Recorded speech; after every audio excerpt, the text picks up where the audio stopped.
The FIA has introduced a mandatory rule change for all teams ahead of the Las Vegas Grand Prix by way of a new technical directive.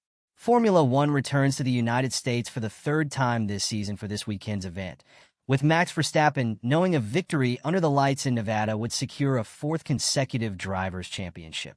This is the case after a stunning drive in Brazil last time out, where the Dutchman extended his championship lead over McLaren's Lando Norris to 62 points.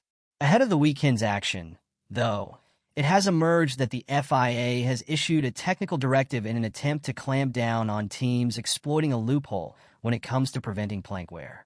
In recent races, some teams have reportedly been able to preserve the plank of their car by installing skid blocks onto the floor.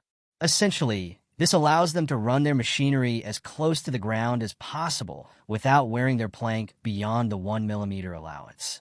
In the era of ground effect regulations, this likely gives those teams an advantage in terms of downforce and speed. However, according to Autosport, the new technical directive removes some of the freedoms provided by an earlier one, which allowed for the above loophole to be exploited.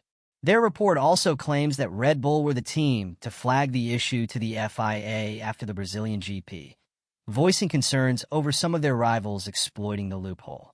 The FIA has responded in good time, issuing the new directive ahead of this weekend's action.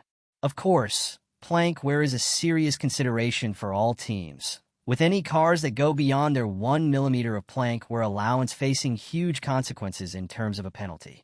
Last year, for example, both Lewis Hamilton and Charles Leclerc were disqualified from the 2023 United States Grand Prix for such an infringement.